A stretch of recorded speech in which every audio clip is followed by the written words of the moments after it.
News Kannada ವಾಹಿನಿಗೆ ಸ್ವಾಗತ. ಬಾಗಲಕೋಟೆ ಜಿಲ್ಲೆಯ ಗುಳೇದಗುಡ್ಡ ತಾಲೂಕಿನ ಪೊಲೀಸ್ ಠಾಣೆಯಲ್ಲಿ ಶಾಂತಿ ಸಭೆ ಆಯೋಜನೆ ಮಾಡಲಾಗಿದೆ. ಸಭೆಯಲ್ಲಿ ಡಿವೈಎಸ್ಪಿ ವಿಶ್ವನಾಥ್ ರಾವ್ ಕುಲಕರ್ಣಿ ಮಾತನಾಡಿದರು. ಗಣೇಶ ಚತುರ್ಥಿ ಹಬ್ಬವನ್ನ ಶಾಂತಿಯಿಂದ ಆಚರಿಸಬೇಕು. ಸಾರ್ವಜನಿಕ ಗಣೇಶನ ಮೂರ್ತಿ ಪ್ರತಿಷ್ಠಾಪನೆ ಮಂಡಳಿಗಳು ಸರ್ಕಾರದ ನಿಯಮ ಪಾಲನೆ ಮಾಡಬೇಕು. ಮೂರ್ತಿ ಸ್ಥಾನಿ ಸ್ಥಳದಲ್ಲಿ ಒಬ್ಬರು ಅಥವಾ ಇಬ್ಬರು ಆಯೋಜಕರು ಹಗಲು ರಾತ್ರಿ ಇರಬೇಕು. ರಾತ್ರಿ 10 ಗಂಟೆಗೆ ಒಳಗಾಗಿ ಗಣೇಶ ಮೂರ್ತಿಯನ್ನು ವಿಸರ್ಜನೆ ಮಾಡಬೇಕು. ಮೆರವಣಿಗೆಯಲ್ಲಿ ಹೆಚ್ಚು ಶಬ್ದಕ್ಕೆ ಅವಕಾಶ ನೀಡಬಾರದು. ಯಾವುದಾದರೂ ಅಹಿತಕರ ಘಟನೆಗಳು ನಡೆದರೆ ಗಣೇಶ ಮಂಡಳಿಯವರೇ ಹೊಣೆಗಾರು ಆಗ್ತಾರೆ ಎಂದು ಡಿವೈಎಸ್ಪಿ ವಿಶ್ವನಾಥ್ ರಾವ್ ಕುಲಕರ್ಣಿ ಹೇಳಿದ್ದಾರೆ. ಕರಿಯಪ್ಪ ಬನ್ನಿ ಸಿಬಿಐ ಇವರು ಮಾತನಾಡಿದರು. ನಮ್ಮ ವ್ಯಾಪ್ತಿಗೆ ಬರುವ ಎಲ್ಲ ಗ್ರಾಮೀಣ ಭಾಗದ ಮತ್ತು ನಗರ ಪ್ರದೇಶದ ಗಣೇಶ ಮಂಡಳಿಗಳಿಗೆ ಸಾರ್ವಜನಿಕ ಸಂಪರ್ಕಕ್ಕೆ ತೊಂದರೆ.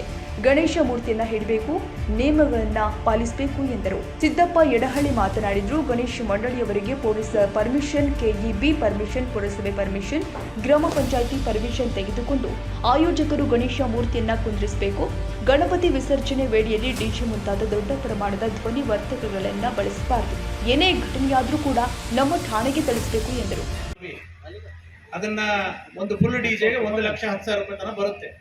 ಜನರೇಟರ್ ಅದು ಹಿಡಿದು ನೀವು 1,10,000 ಯಾವುದಾದ್ರೂ ಒಂದು ಹಾಸ್ಟೆಲ್ಗೆ ಕೊಟ್ಟರೆ ನಿಮ್ಮ ಹೆಸರಲ್ಲಿ 1 ವರ್ಷ ಊಟ ಮಾಡ್ತಾರೆ ಹುಡುಗರು.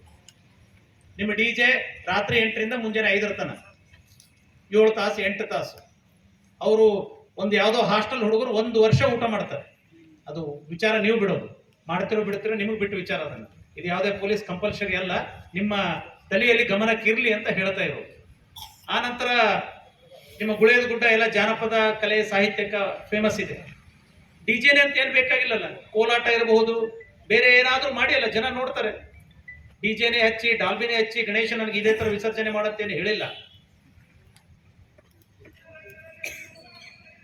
ವಿಚಾರ ಮಾಡಿ, ಸ್ವಲ್ಪ ಬೇರೆ ಬೇರೆ ವಿಚಾರ ಮಾಡಿ. ಅದೇನು ಹೊಸತು ಅಂತ ಏನಲ್ಲ. ನಿಮ್ಮ ಊರಲ್ಲೇ ಬಹಳಷ್ಟು ಜನ ಕಲಾವಿದರಿದ್ದಾರೆ. ಅದೇ ಕಲಾವಿದರಿಗೆ ಡಿಜೆ ಕೊಡೋಂಥ ರೊಕ್ಕ ನಿಮ್ಮ ಕಲಾವಿದರಿಗೆ ಕೊಡ್ರಿ, ಅವರಿಗೊಂದು ಕೆಲಸ ಆಗುತ್ತೆ, ಅವರು ನಿಮ್ಮನ್ನ ನೆನೆಸ್ತಾರೆ. ಈ ಥರದನ್ನ ಸ್ವಲ್ಪ ದಯಮಾಡಿ ವಿಚಾರ ಮಾಡಿ, ಹೊಸ ಆಲೋಚನೆ ಮಾಡಿ, ಶಾಂತ ರೀತಿಯಿಂದ. ಆನಂತರ ಇನ್ನೊಂದು ನಮ್ಮ ಮುಸ್ಲಿಂ ಸಮುದಾಯದ ಪ್ರಮುಖರು ಕೂಡ ಇಲ್ಲಿ ಇದ್ದಾರೆ. ಈಗ ನಾನು CPO ಜೊತೆ ಮಾತಾಡಿದಾಗ ಇಲ್ಲಿ ಮುಖ್ಯವಾಗಿ ಗುಳೇದಗುಡ್ಡದಲ್ಲಿ 5ನೇ ದಿನ ಮತ್ತು 7ನೇ ದಿನನೇ ಎಲ್ಲ ಗಣೇಶ ಹೋಗುತ್ತೆ ಅಂತೇಳಿ, 10ನೇ ದಿನ ಈದ್ ಮಿಲಾದ್ ಬರುತ್ತೆ. ಸೊ ಹಾಗಾಗಿ ಇಲ್ಲಿ ಏನೂ ಸಮಸ್ಯೆ ಇಲ್ಲ. ಕೆಲವೊಂದು ಕಡೆ ಇತ್ತಂದ್ರೆ ನಾವು ಸಹ ಆ ಥರ ಯಾವುದಾದ್ರೂ 11ನೇ ದಿನ ಗಣೇಶ ಏನಾದರೂ ಇತ್ತಂದ್ರೆ ದಯಮಾಡಿ ಎಲ್ಲರಲ್ಲಿ ಕಳಕಳಿಯಿಂದ ವಿನಂತಿ ಏನಂದ್ರೆ ಅದನ್ನು 9ನೇ ದಿನಕ್ಕೆ ಪ್ರೀಪೋನ್ ಮಾಡಿಕೊಂಡು 9ನೇ ದಿನಕ್ಕೆ ನೀವು ಮಾಡಿಕೊಂಡ್ರೆ 10ನೇ ದಿನಕ್ಕೆ ಅವರು ಕೂಡ ಈದ್ ಮಿಲಾದ್ ಮಾಡ್ಕೊಳ್ಳಿಕ್ಕೆ ಅನುಕೂಲ ಆಗುತ್ತೆ.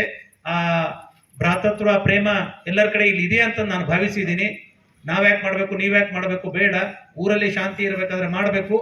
ಇಲ್ಲ ನೀವು ಮಾಡಲಿಲ್ಲ ಅಂದ್ರೆ ಮಾಡಿಸೋದು ನಮ್ಗೆ ಗೊತ್ತಿದೆ, ಕಾನೂನಲ್ಲಿ ಇದೆ. ಅದನ್ನು ಕೂಡ ಆ ಕಾನೂನನ್ನ ಎಲ್ಲದಕ್ಕೂ ಪ್ರಯೋಗ ಮಾಡೋದು ಬೇಡ. ನೀವು ಸಹಬಾಳ್ವೆಯಿಂದ ಮಾಡಿಕೊಂಡ್ರೆ ನಾವು ಯಾವುದರಲ್ಲಿ ಇಂಟರ್ಫಿಯರ್ ಆಗಕ್ಕೆ ಹೋಗೋದಿಲ್ಲ. ನಾವು ಬಂದು ಯಾವುದೇ ಒಂದು ಬಗೆಹರಿಸುವಂಥ ಸನ್ನಿವೇಶ ತಾವು ತಂದುಕೊಳ್ಳೋದಿಲ್ಲ ಅನ್ನೋದು ನನ್ನ ಭಾವನೆ ಇದೆ. ಅದಕ್ಕೆ ತಾವೆಲ್ಲರೂ ಕೂಡ ತಕ್ಕಂಗೆ ನಡ್ಕೊಳ್ತೀರಿ. ಆನಂತರ ನಾನು ನಿನ್ನೆ ಕೆರೂರಲ್ಲಿ ಕೂಡ ವಿಚಾರ ಮಾಡಿದಾಗ ಹೇಳ್ತಾ ಇದ್ದೆ, ಇಲ್ಲಿ ಮಾಡಿದ್ರು ಅಲ್ಲಿ ಗೊತ್ತಿಲ್ಲ. ಈ ಗಣೇಶ 5 ದಿನ 7 ದಿನ ನೀವು ಕೂಡಿಸಿದಾಗ ನಿಮ್ಮ ಊರಲ್ಲಿ ನಿಮ್ಮ ಹೈಸ್ಕೂಲ್ಗಳಲ್ಲಿ 10th PUC ಅಲ್ಲಿ ಜಾಸ್ತಿ ಮಾರ್ಕ್ಸ್ ತೊಗೊಂಡವ್ರಿಗೆ ಒಂದಿನಾದರೂ ಅಲ್ಲಿ ಕರೆದು ಏನಾದ್ರು ಒಂದು ಪುರಸ್ಕಾರ ಮಾಡಿದ್ರೆ ಅವರಿಗೆ ಗಣೇಶ ಟೈಮಲ್ಲಿ ಮಾಡಿದ್ರೆ ಬಹಳ ಒಳ್ಳೆಯದು. ಅದನ್ನ ದಯಮಾಡಿ ಮುಂದುವರಿಸ್ಕೊಂಡು ಹೋಗಿ. ಪ್ರತಿ ವರ್ಷ ಮಾಡ್ತಾರೆ. ಹಾಗೂ ಮಂಡಳಿಯ ಅಧ್ಯಕ್ಷ ಉಪಾಧ್ಯಕ್ಷರುಗಳೇ ಹಾಗೂ ಸದಸ್ಯರುಗಳೇ ಹಾಗೂ ನಮ್ಮ ಮಾಧ್ಯಮ ಮಿತ್ರರೇ, ಏನಪ್ಪ ಹೇಳೋದಂದ್ರೆ ನಾನು ಸಿಂಪಲ್ ಆಗಿ ನಿಮ್ಗೆ ಹೇಳ್ತೀನಿ. ಫಸ್ಟ್ ಈಗ ನಾವು ಏನು ಗಣೇಶ ಮಂಡಳಿಯಿಂದ ಒಂದು ಹಾಕ್ತಾ ಇದೀವಲ್ಲ, ಫಸ್ಟಿಗೆ ಏನಾಗಬೇಕು, ನಮ್ಮ ರೂಲ್ಸ್ ಆರ್ ರೆಗ್ಯುಲೇಷನನ್ನು ನಿಮಗೆ ಒಂದು ಕಾಪಿ ಕೊಡ್ತೈತೆ. ಆಮೇಲೆ 2 ಫಾರ್ಮ್ ನಮೂನೆ 1, 2 ಅಂಥೇಳಿ ಆ 2 ನಮೂನೆ 1, 2 ಫಾರ್ಮ್ ಕಡ್ಡಾಯವಾಗಿ ತುಂಬಲೇಬೇಕು. ನಮ್ದು ಮೂಲ್ಯಾಗೈತೆ, ಸಣ್ಣದೈತೆ, ಇಲ್ಲ ಇದು ಅಲ್ಲಿದೈತೆ, ಇಲ್ಲರಿ ಅದು ದೊಡ್ಡವ್ರು ತೊಗೊಂಡಿದ್ರೆ ಏನೋ 1-2 ಸಂಧ್ಯಾಗ 2 ಮಾಡಿದ್ದೀವಿ ಹಿಂಗೆ ಅನ್ನೋದು ಬೇಡ. ಸಣ್ಣದೇ ಇರಲಿ ದೊಡ್ಡದೇ ಇರಲಿ ಎಷ್ಟೇ ಇರಲಿ, ಯಾವ ದಿವಸ ನೀವು ಕುಂದ್ರಿಸೋದು 7ನೇ ತಾರೀಕು ಕುಂದ್ರಿಸೋದು ಇರ್ತೈತೆ. ಬಟ್ 5ನೇ ತಾರೀಕು 7ನೇ ತಾರೀಕನೇ ಜಾಸ್ತಿ ಇದಾವೆ ನಿಮ್ಮಲ್ಲಿ. 7ನೇ ದಿನ 5ನೇ ದಿನ 7ನೇ ದಿನನೂ ಜಾಸ್ತಿ ಇದಾವೆ. ಅದೇ 7ನೇ ತಾರೀಕು ಪ್ರತಿಷ್ಠಾಪನೆ, ಆಮೇಲೆ 5 ದಿನ 7ನೇ ದಿನ ಜಾಸ್ತಿ ಇರ್ತಾವೆ ನಾನು ನೋಡಿದ ಪ್ರಕಾರ ನಿಮ್ಮಲ್ಲಿ. ಅದಕ್ಕಾಗಿ ನೀವೇನು ಮಾಡಬೇಕು, ನೀವು ಯಾವ ದಿವಸ ನೀವು ವಿಸರ್ಜನೆ ಮಾಡಬೇಕಲ್ಲ ಆ ದಿವಸ ಕಡ್ಡಾಯವಾಗಿ, ಆ ದಿವಸ 5ನೇ ದಿವಸ ಇದ್ರೆ 5ನೇ ದಿವಸ, 7ನೇ ದಿವಸ ಇದ್ರೆ ನೀವು ಯಾವಾಗಾದ್ರೂ ತಗೊಳ್ಳಿ, ಬಟ್ ಆ ದಿವಸನ ಕಡ್ಡಾಯವಾಗಿ ಅದರಲ್ಲಿ ನಮೂದು ಮಾಡಬೇಕು. ಅದೇ ದಿವಸ ಕಡ್ಡಾಯವಾಗಿ ವಿಸರ್ಜನೆ ಮಾಡಬೇಕು. ಒಂದು, ಯಾವಾಗ ನೀವು ಸಾರ್ವಜನಿಕ ಸ್ಥಳದಲ್ಲಿ ನೀವು ಶೆಡ್ ಹಾಕಬೇಕಂದ್ರೆ ಅಥವಾ ಗಣೇಶ ಮಂಟಪ ಕಟ್ಟಬೇಕಂದ್ರೆ ಒಂದು ಯಾವುದೇ ರಸ್ತೆಗೆ ಅಡಚಣೆ ಆಗೋದಂಗೆ ನೋಡ್ಕೋಬೇಕು. ಈಗಾಗಲೇ ನೋಡ್ಕೊಂಡಿರ, ಆದರೂ ಸಹಿತ ಕೆಲವೊಂದು ಟೈಮ್ದಲ್ಲಿ ಬೇರೆ ಬೇರೆ ಸ್ಥಳ ಬದಲಾವಣೆ ಆಗ್ಬೇಕಂದ್ರೆ ಅದು ಯಾವುದೇ ರಸ್ತೆ ಸಂಚಾರಕ್ಕೆ ಅಥವಾ ಸಾರ್ವಜನಿಕರಿಗೆ ತೊಂದರೆ ಆಗುವಂಥದ್ದು ಇರಬೇಕು. ಅದನ್ನು ಫಸ್ಟ್ ಆಫ್ ಆಲ್ ನೋಡಬೇಕು. ಒಂದು, ಇನ್ನೊಂದು ಏನಪ್ಪ ಅಂದ್ರೆ ಆ ಗಣೇಶ ಮಂಡಳಿಯವರು ನೀವು ಏನು ಮಂಡಳಿ ಸದಸ್ಯರನ್ನ ಕೊಟ್ಟಿರ್ತೀರಲ್ಲ, ಆ ಕೊಟ್ಟ ಸದಸ್ಯರು ಕಡ್ಡಾಯವಾಗಿ ಅಟ್ಲೀಸ್ಟ್ ಇಬ್ಬರಾದರೂ ಅಲ್ಲಿ ಇರಬೇಕು ಯಾವಾಗಲೂ 24x7. ಯಾಕಪ್ಪ ಅಂದ್ರೆ ಅಲ್ಲಿ ಸುರಕ್ಷತೆ ದೃಷ್ಟಿಯಿಂದ ಅಂದರೆ ಏನು, ಅಲ್ಲಿ ನೀವು ದೇವ್ರ ಮುಂದೆ ದೀಪ ಹಚ್ಚಿರ್ತೀರಿ, ಆ ದೀಪ ಆರಂಗಿಲ್ಲ, ವಿಸರ್ಜನೆ ಆಗುವವರೆಗೆ ದೀಪ ಆರ್ದಂಗೆ ನೀವು ನೋಡ್ಕೋತೀರಿ. ಅದು ನೋಡಕ್ಕಂತೇಳಿ ಒಬ್ರು ಇರಬೇಕು. ಅದೇನಾರು ಬಿದ್ದು ಒಂದು ಏನಾರು ಆಯ್ತಪ್ಪ ಅನಾಹುತ ಅಂದ್ರೆ ಅಗ್ನಿ ಅನಾಹುತ ಆಗ್ಬೋದು, ಅಥವಾ ಆ ಅಗ್ನಿ ಅನಾಹುತ ಆಗುವಂಥ ಇದ್ದಾಗ ನಾವೇನು ಅದಕ್ಕೆ ಮುಂಜಾಗ್ರತಾ ಕ್ರಮ ತಗೊಳ್ತೀವಿ ಅನ್ನೋದನ್ನು ಆ ದೃಷ್ಟಿಯಿಂದ ನೀವು ಕನಿಷ್ಠ ಒಂದು 2 ಮಂದಿ ಅಲ್ಲಿ ಇರಬೇಕಾಗ್ತದೆ. ಆಮೇಲೆ ಇನ್ನೊಂದು ಏನಪ್ಪ ಅಂದ್ರೆ KBಯಿಂದ ಹೇಳಿದರು, ಯಾಕಂದರೆ ನಾವು ಸ್ವಿಚ್ ಎಲ್ಲಿ ಮೇಲೆ ಇರ್ತದೆ ತಂತಿ ಹಾಕಿರ್ತಾರೆ, ಆಯ್ತು ಜಗ್ಗಿ ಯಾವ ಹುಡುಗರು ಬಂದು ಜಗ್ಗಿದು, ಅಥವಾ ಈಗ ಮಳೆಗಾಲ ಜಾಸ್ತಿ ಆಗ್ತದೆ, ಈ ವರ್ಷ ಜಾಸ್ತಿ ಮಳೆಗಾಲ ಇದೆ. ಅದಕ್ಕಾಗಿ ಆ ಮಳೆಗಾಲ ಇರೋದ್ರಿಂದ ಎಲ್ಲ ಕಡೆ ಹಸಿ ಆಗುವಂಥ ಸಂದರ್ಭದಾಗ ಕಟ್ಟಿಗೆನೂ ಹಸಿ ಆಗಿರ್ತೈತೆ, ಅಥವಾ ಒಣ ಕಟ್ಟಿಗೆ ಅಂದರೆ ಇಲ್ಲ ಮಳೆಗೆ ಹಸಿ ಆಗ್ತೈತೆ, ಹಸಿಗೆ ಅದು ಹಿಡ್ಕೊಂಡು ಏನಾರೇ ಅನಾಹುತ ಆಗಬಾರ್ದು, ಅಪಶಕುನ ಆಗಬಾರ್ದು. ಅದಕ್ಕಾಗಿ ಅದನ್ನೂ ಸಹಿತ ನೀವು ಮುಂಜಾಗ್ರತಾ ಕ್ರಮವಾಗಿ ಅದನ್ನು ಸುರಕ್ಷತಾ ದೃಷ್ಟಿಯಿಂದ ಅಲ್ಲೇ ಯಾವುದಾದ್ರೂ ಒಂದು ಸ್ವಿಚ್ ಈಗ ಹೇಳಿದ್ರಲ್ಲ, ಒಂದು ಹೊಸ ಕನೆಕ್ಷನ್ ತೊಗೊಂಡ್ರೆ ಒಳ್ಳೆಯದು. ಹೊಸ ಕನೆಕ್ಷನ್ ಅವ್ರಿಗೂ ಬೇಕಾದ್ರೆ ನೀವು ಅಪ್ಲೈ ಮಾಡ್ರಿ ಅಂದ್ರೆ ಕೊಡ್ತಾರ. ಇದೊಂದಾಯಿತು. ಆಮೇಲೆ ಇನ್ನೊಂದೇನಪ್ಪ ಅಂದ್ರೆ ಅಲ್ಲಿ ಅಕ್ರಮ ಚಟುವಟಿಕೆ ನಡೀತಾ ಇರ್ತಾವೆ. ಪೆಂಡಾಲ್ ಮುಂದೆ ಗಣೇಶ ಮುಂದಿರ್ತಾನೆ, ಹಿಂದೆ ಒಂದು ದೊಡ್ಡ ಪೆಂಡಾಲ್ ಹಾಕಿರ್ತಾರೆ, ತಿಳಿತಾ? ಅದೇನು ನನಗೆ ಅನ್ಸೋ ಮಟ್ಟಿಗೆ ಬಹುಶಃ ಕಡಿಮೆ. ಈ ಕಡೆ ಯಾವೂ ಇಲ್ಲ, ನಾನು ನೋಡ್ರೆ ನಾವು ಏನು ಮಾಡ್ಬೇಕು ಮಾಡ್ತೀವಿ, ಅವಾಗ ನೀವು ಬರಬಾರ್ದು ಅಷ್ಟೇ, ಮತ್ತೇನಿಲ್ಲ. ಅದಕ್ಕಾಗಿ ಹಿಂದೆ ಪೆಂಡಾಲ್ ಜಾಸ್ತಿ ಜಾಗ ಬಿಟ್ಟಿರ್ತಾರಲ್ಲ, ಅಲ್ಲಿ ಹಂಗೆ ಆಗಬಾರ್ದು. ಅದಕ್ಕೆ ನಿಮ್ಗೆ ಸೂಕ್ಷ್ಮ ಗೊತ್ತಾಗೈತೆ, ಅದಕ್ಕೆ ಮಾಡೋಕ್ಕೆ ಹೋಗ್ಬೇಡ್ರಿ. ಮಾಡಿದ್ರೂ ಸಹಿತ ನಾವು ಅದನ್ನು ಅವಾಗ ವಿಸಿಟ್ ಕೊಡ್ತಾ ಇರ್ತೀವಲ್ಲ, ಅವಾಗ ನಾವು ಏನು ಕಾನೂನು ಕ್ರಮ ತೊಗೊಳ್ತೀವಿ. ಅವಾಗ ನಿಮ್ಮ ಮಂಡಳಿಯವ್ರು ಬಂದು ರಿಕ್ವೆಸ್ಟ್ ಮಾಡ್ಕೋದು ಬೇಡ, ಯಾಕಂದ್ರೆ ಸರಿ ಅನ್ಸಂಗಿಲ್ಲ. ಒಂದು, ಯಾಕಂದ್ರೆ ನಾವು ಗಣೇಶ ಅಂದ್ರೆ ಬುದ್ಧಿ ದೇವತೆ, ನಾವು ಇಂಥದ್ರಾಗ ಯೂಸ್ ಮಾಡ್ಕೋದು ಬೇಡ. ಆಮೇಲೆ ಇನ್ನೊಂದೇನಪ್ಪ ಅಂದ್ರೆ ವಿಸರ್ಜನೆ ಮಾಡ್ಬೇಕಾದ್ರೆ ಕಡ್ಡಾಯವಾಗಿ ನೀವು ಮಂಡಳಿಯವರು ಅದರ ಸುರಕ್ಷತೆ ದೃಷ್ಟಿಯಿಂದ ನೀವು ಅದನ್ನು ಯಾವ ರೀತಿ ಒಯ್ಬೇಕು ಅನ್ನೋದು ನೀವೇ ನಿರ್ಧಾರ ಮಾಡಬೇಕು. ಪೊಲೀಸರದ ಅವಶ್ಯಕತೆ ಇಲ್ಲ ನಿಮಗೆ, ಆಯ್ತಾ? ನೀವೇ ನಿರ್ಧಾರ ಮಾಡಬೇಕು, ಹಿಂಗೆ ಒಯ್ಬೇಕು ಅಥವಾ ಯಾರ್ಯಾರು ಕೂಡಿಸ್ಬೇಕು. ಇಲ್ಲಾರ ಅಲ್ಲಿ ಅವ ಬಂದ, ಆ ಒನ್ಯಾವ ಬಂದ, ಇಲ್ಲಿ ಅವ ಅಲ್ಲಿ ಹೋದ, ಏನಾರ ಗಲಾಟೆ ಮಾಡಿದ. ಆಮೇಲೆ ಈಗಾಗಲೇ ಹೇಳಿದ್ರಲ್ಲ, ಈಗ ಡ್ರಿಂಕ್ಸ್ ಮಾಡ್ಕೊಂಡು ಒಂದು ಉದಾಹರಣೆ ಹೇಳ್ರವ್ರು. ಏನಪ್ಪ ಅಂದ್ರೆ ಬೆಳಿಗ್ಗೆ ಎದ್ದು ಸಿಗ್ತೈತಿ ನೋಡ್ರಿ, ಅವ್ರಿಗೆಲ್ಲ ಗೊತ್ತಿರ್ತೈತೆ. ಪ್ರತಿ ವರ್ಷ ಗಣೇಶ ಹಬ್ಬದಿಂದ ಸ್ಟಾರ್ಟ್ ಆಯ್ತು ಅಂದ್ರೆ ಮುಗಿಯೋರಿಗೆ ಬಂದಿರ್ತೈತೆ. ನಾವು ಮೊದಲ ಇಟ್ಕೊಂಡು ಬಿಟ್ಟಿರ್ತಾರೆ ಅವ್ರು. ಇಲ್ಲಿ ತರೋದು ಮಾತಿಲ್ಲ, ಮೊದಲ ಅಡ್ವಾನ್ಸ್ ಆಗಿ ಇಟ್ಕೊಂಡು ಬಂದಿರ್ತಾರೆ. ಬೇಕಾದ್ರೆ ನೀವು ಅಲ್ಲಿ ಅಂಥವ್ರು ಯಾರು ಇದ್ರಂದ್ರೆ ಬೇಕಾದ್ರೆ ಹೋಗಿ ಚೆಕ್ ಮಾಡಿರಿ. ಮನ್ಯಾಗ 7ನೇ ತಾರೀಕು ಇದ್ದಿರ್ತೈತಲ್ಲ, 6ನೇ ತಾರೀಕು ಚೆಕ್ ಮಾಡಿರಿ, ಒಂದು 4-5 ಬಾಟ್ಲಿಗಳು ಸಿಗ್ಲಿಲ್ಲ ಅಂದ್ರೆ ನೋಡಿರ್ಬೇಕಾರೆ. ಅಂದರೆ ಅದನ್ನು ಎಲ್ಲ ಅಡ್ವಾನ್ಸ್ ಅವ್ರು ಪ್ಲ್ಯಾನ್ ಮಾಡ್ಕೊಂಡಿರ್ತಾರೆ. ಇದೇ ಹೆಂಗೆ ಪ್ರಿಪ್ರೇಷನ್ ಮಾಡ್ಕೊಂಡಿರ್ತಾರೆ, ಅದ್ರದ್ದು ಅಷ್ಟು ಪ್ರಿಪ್ರೇಷನ್ ಮಾಡ್ಕೊಂಡಿರ್ತಾರೆ. ಬಟ್ ನೀವೇನು ಮಂಡಳಿಯವ್ರು ಇದಾರಲ್ಲ, ಅದಕ್ಕೆ ಮಾತ್ರ ಅವಕಾಶ ಕೊಡಬಾರ್ದು.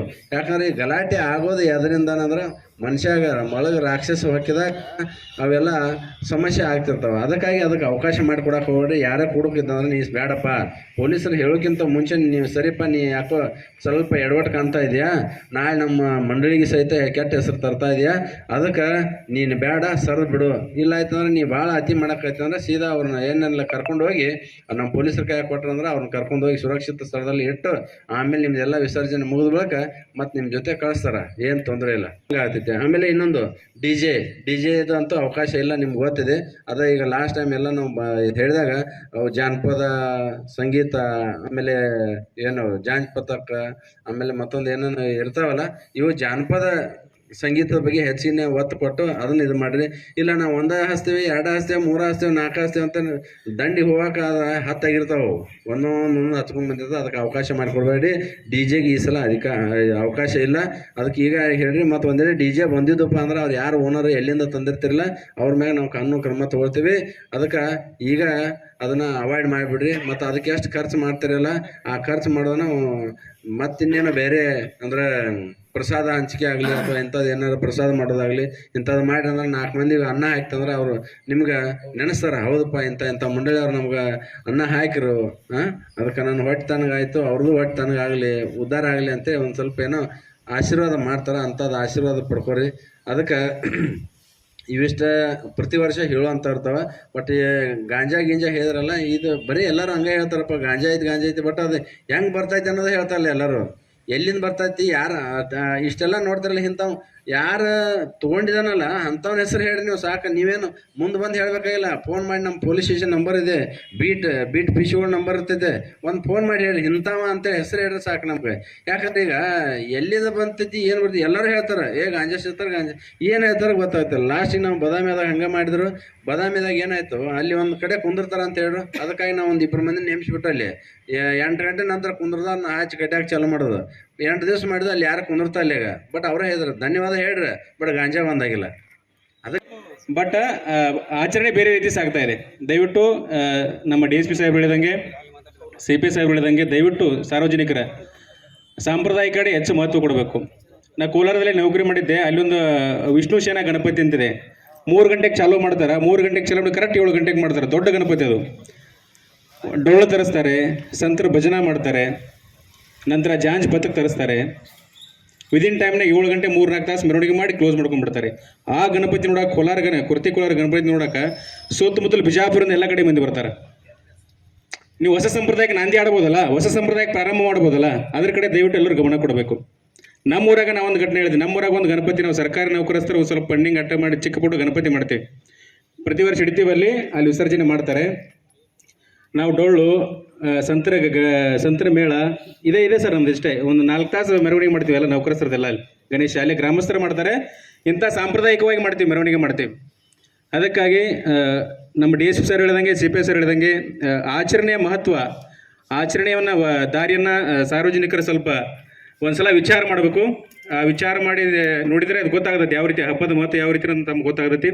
ಅದ್ರ ದಿಕ್ಕಿನಂತ ಎಲ್ಲರೂ ಕೂಡ ವಿಚಾರ ಮಾಡಿ ಅಂತ ಹೇಳ್ತಾ, ಈ ಗಣೇಶ ಶಾಂತಿ ಸಭೆಗೆ ಆಗಮಿಸಿರ್ತಕ್ಕಂಥ ಎಲ್ಲ ನಮ್ಮ DSP ಸಾಹೇಬರ ಅಧ್ಯಕ್ಷ ವಹಿಸಿದ DSP ಸಾಹೇಬರಿಗೆ, ಮುಖ್ಯ ಅತಿಥಿ ಸ್ಥಾನ ವಹಿಸಿರ್ತಕ್ಕಂಥ ನಮ್ಮ CP ಸಾಹೇಬರಿಗೆ, ಹಾಗೂ ಬೇರೆ ಇಲಾಖೆಯಿಂದ ಬಂದಂಥ ಎಲ್ಲ ಅಧಿಕಾರಿ ಮಿತ್ರರಿಗೆ, ಹಾಗೂ ಪತ್ರಕರ್ತರಿಗೆ, ಹಾಗೂ ಈ ಊರಿನ ಸಮಸ್ತ ಗುರು ಹಿರಿಯರಿಗೆ, ನಮ್ಮ ಗುಳೇದಗುಡ ಪೊಲೀಸ್ ಠಾಣೆಯ ಪರವಾಗಿ ಹಾಗೂ ಬಾಲ್ಕೋಟ್ ಜಿಲ್ಲಾ ಪೊಲೀಸ್ ಇಲಾಖೆಯ ಪರವಾಗಿ ಪೊಲೀಸ್ ಇಲಾಖೆಯ ಪರವಾಗಿ ವಂದನೆಗಳನ್ನು ಸಲ್ಲಿಸ್ತಾ ಎಲ್ಲರಿಗೂ ಗೌರಿ ಗಣೇಶ ಹಬ್ಬದ ಶುಭಾಶಯಗಳು ತಿಳಿಸ್ತಾ ನನ್ನ ಈ ಕಾರ್ಯಕ್ರಮಕ್ಕೆ ಸಮಾಪ್ತ ಮಾಡ್ತಾ ಇದ್ದೀನಿ. ಆ ರೋಡ್ಲೆಟ್ ಅವ್ರು ಯಾಕೆ ಹಾಕಂಗಿಲ್ಲ ಅಂತ ಹೇಳೋದು. ದಸರಾದಾಗೂ ಹಂಗೆ ಮಾಡ್ತೀರಿ, ಈ ಗಣಪತಿ ಹಬ್ಬದಾಗೂ ಹಂಗೆ ಮಾಡ್ತೀರಿ. ಹಾಕ್ತೀವಲ್ರಿ, ಇದನ್ನು ಈ ಹೇಳ್ತೀವಿ, ದರ ವರ್ಷ ಹೇಳ್ತೀವಿ, ಮತ್ತು ಹಂಗೆ ಮಾಡಿರ್ತೀರಿ. ಅದಕ್ಕೆ ಅದನ್ನು ಸೂಕ್ತ ಕ್ರಮ ಹೇಳಿ ಯಾರ್ಯಾರು ಎಲ್ಲೆಲ್ಲಿ ಅದಾವೆ ನೋಡ್ರಿ. ಆ ಲೈಟಿನ ಪ್ರಾಬ್ಲಮ್ ಭಯಂಕರ ಐತಿ. ಕಳಿಸುವಲ್ಲಿನೂ ಹಂಗೈತಿ. ಕಳಿಸುವಲ್ಲಿ ಏನು ಮಾಡ್ಬಿಡ್ತಾರ, ಕತ್ಲಿರ್ತದೆ. ಸಭೆಯಲ್ಲಿ ಡಿವೈಎಸ್ಪಿ ವಿಶ್ವನಾಥ್ ರಾವ್ ಕುಲಕರ್ಣಿ, ಸಿಪಿಐ ಕರಿಯಪ್ಪ ಬನ್ನಿ, PSI ಸಿದ್ದಣ್ಣ ಯಲಹಳ್ಳಿ, ಪುರಸಭೆ ಮ್ಯಾನೇಜರ್ AH ಮುದ್ದಿಬಿಹಾಳ ತಾಪಡೆಯ, ಜಮೀರ್ ಮೌಲಿ, ಶ್ರೀಕಾಂತ್ ಹುನಗುಂದ, ಮಹಿಬೂಬಾ, ಸವರಾಜ್, ಸತೀಶ್ ನಡಶೆಸಿ, ರಾಜು ಸಂಗಮ್ ಸೇರಿ ಮತ್ತಿತರರು ಹಾಜರಿದ್ದರು.